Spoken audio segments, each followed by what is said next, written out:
Good morning, everyone, and happy Tuesday. It is Julie here with your TipRanks pre-market morning update, where we're bringing you everything you need to know before the market opens. So let's get into it.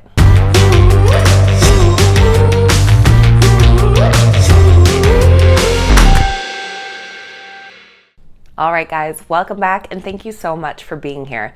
Now, today is the last day of my road trip, so tomorrow I will be back at home in my normal setting, so I appreciate your patience over this past week. Now, this morning we're going to be taking a look at exciting stock market news, notable earnings reports, and the morning's biggest gainers and losers. Just before we get into that, this is your friendly reminder that if you enjoyed today's video, make sure you hit that thumbs up button and that you're subscribed to the channel as well. All right, let's get right into this morning's exciting stock market news.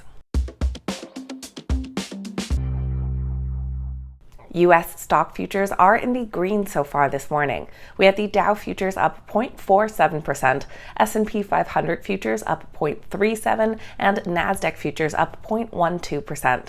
Micron Technology has announced that its board of directors have approved a quarterly dividend. That dividend will be 10 cents per share and will be paid on October 18th to shareholders of record as of October 1st. Notably, the company also has a share repurchase plan of up to $10 billion in place.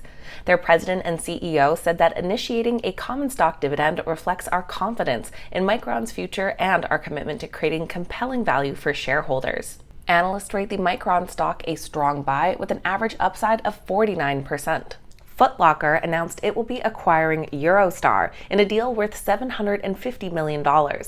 Foot Locker has embarked on this acquisition drive as it seeks to strengthen its growth prospects across the Asia-Pacific and North America, and it's looking to diversify its store footprint and product mix here in the U.S. The U.S.-based Eurostar has made a name for itself as an athletic-inspired retailer targeting the rapidly growing Hispanic consumer market. It currently operates 93 stores in key markets on the West Coast. The acquisition will allow Foot Locker to benefit from the company's differentiated market position and diverse customer base. Analysts rate the Foot Locker stock a moderate buy with an average upside potential of 28%. Motion and control technologies provider Parker-Hannifin has inked a deal to buy UK-based Meggitt plc. Meggitt is a global provider of aerospace and defense motion and control technologies. The deal is valued at $8.8 billion, which represents a 70.5% premium to Meggitt's closing share price as of July 30th. The deal has been approved by the boards of both companies and is subject to certain regulatory conditions. Parker expects the combination to be earnings accretive in the first full 12 months post-acquisition and also expects to achieve $300 million of pre-tax synergies in the third full year.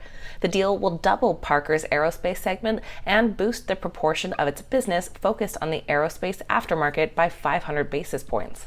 Analysts currently rate the Parker-Hannifin stock a strong buy with an average upside of 18%. And digital health company GoHealth has entered into an agreement with GoodRx. With this partnership, consumers of GoHealth will gain access to GoodRx's prescription discounts on GoHealth's Encompass platform. Meanwhile, users of GoodRx will be able to avail GoHealth's Medicare plan selection solutions. The senior VP of strategic partnerships at GoHealth said that we're excited to bring GoodRx into GoHealth's robust ecosystem of strategic partners. Prescription costs are a major financial barrier for many people, especially Medicare members, and GoodRx's platform is greatly beneficial to finding savings for our members. Analysts rate the GoHealth stock a strong buy with an average upside potential of 82%. Now let's take a look at some notable earnings reports. Starting off with ZoomInfo Technologies, who posted better than expected second quarter results. The robust results were driven by substantial growth in revenues. ZoomInfo reported quarterly revenues of $174 million, up 57% from the same quarter last year, and topping Street's estimates of $162 million. Their earnings per share stood at 14 cents, up from last year's 7 cents per share, and surpassing consensus of 12 cents. Analysts rate the ZoomInfo stock a strong buy with an average upside of 17.5%. We also heard from Square, who beat on earnings but missed on revenue.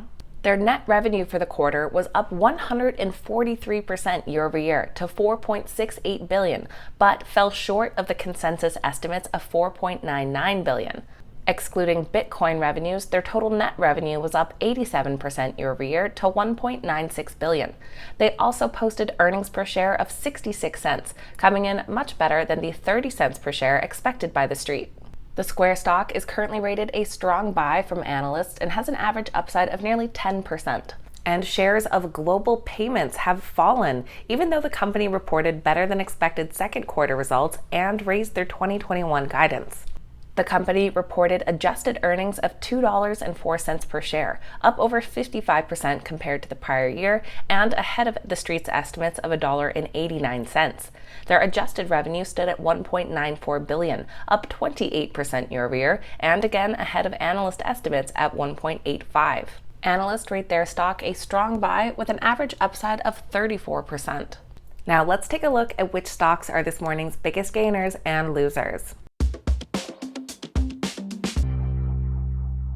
Our biggest gainers this morning are led by Translate Bio. Trading under the ticker TBIO, they're currently up nearly 30%. They're followed by Zoom Info Technologies under ZI, currently up 12%, and Solar Edge Technologies under SEDG, currently up 10.5%. Our biggest losers this morning are led by Shenandoah Telecommunications.